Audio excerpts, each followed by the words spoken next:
So here are the neutral countries of Europe and how they stayed that way, because all of them are very lucky that they stayed neutral in the war, because pretty much all of them,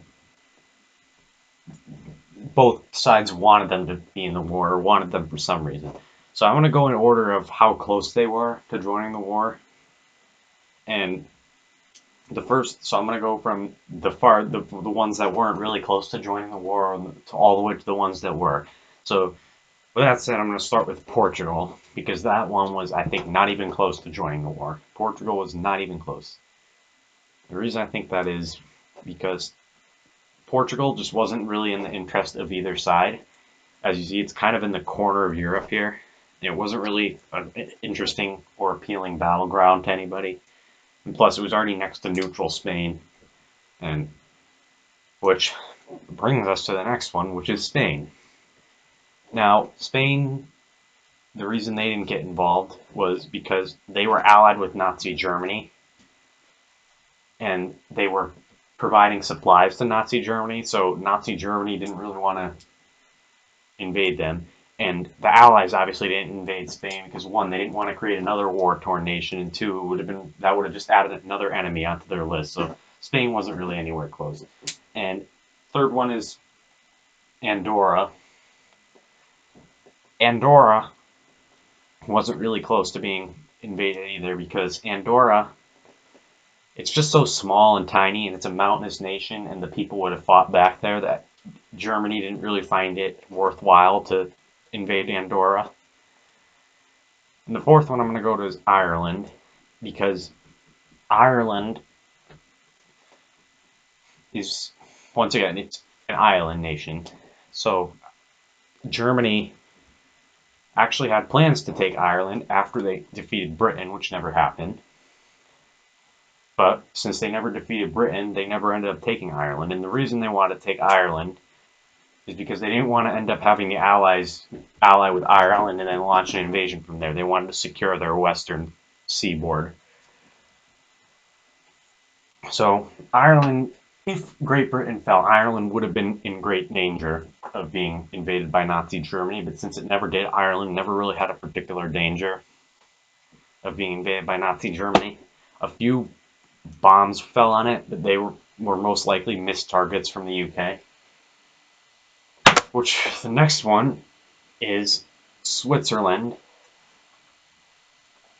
And the reason I think Switzerland was fairly kind of close to getting invaded is because you gotta understand, 60% of Swiss are ethnic German, and one of the Nazi Party's primary first goals was to unite ethnic Germans. For that reason alone, Switzerland was a target. But Switzerland was so prepared for this war, because they knew it was going to come, that they were just so fortified that Germany would have wiped out a ton of their army trying to invade Switzerland. And they thought that that army would be used a lot more worthwhile somewhere else. And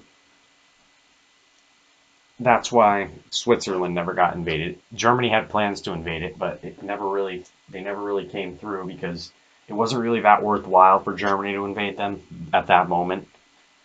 And the next is the Vatican. And the reason I think the Vatican did get invaded is because the Italians were a lot. First of all, you have to understand is Italy was a lot less.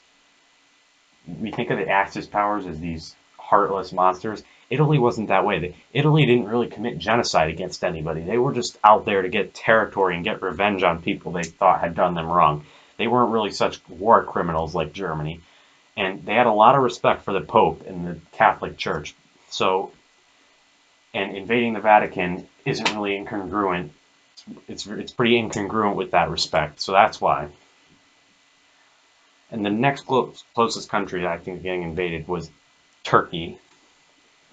And the reason I think they weren't going to get invaded is because Germany really, really hoped that they would join them, because they kind of got wrecked in World War One, and Germany thought they would seek revenge and join them, when it didn't really happen. Now, the second closest country getting invaded, in my opinion, was Sweden. Sweden was Germany really wanted to invade Sweden because they were Germanic. It's a Germanic country. They're distantly related to Germans. And also, Sweden had a lot of iron fields. Now, how Sweden managed to stay neutral when their neighbor Norway didn't is because Sweden immediately signed a treaty where they would be selling iron to Germany for, it was pretty much breaking even. They weren't making a profit off of it. Their only profit was staying neutral. And they also were kind of like a neutral ground for the parties to negotiate. And Germany was already getting everything they wanted. Like, they had the right to airspace and everything in the waters. Germany was getting all they wanted from Sweden, so they really had no reason to waste military resources invading them when they were already getting everything they needed. And the closest country, I think, to getting invaded would have to be Liechtenstein, because Liechtenstein is a German country, German speaking, right next to Austria, which was one of the first countries to get invaded. And they were like the remnants of the old German, when Germany was a bunch of little states, and the Nazi Party hated that era of Germany. So Liechtenstein was one of the first targets of Germany, and the reason they didn't get invaded was because they very, very quickly hitched on the bandwagon of Switzerland, and they signed a mutual defense pact where they would defend each other. So the only reason Liechtenstein didn't get invaded was because they jumped on Switzerland's bandwagon, and they were so close. Germany was like already preparing troops until when this happened. And there's a sixth. I mean, there's one more country that I think kind of stayed neutral.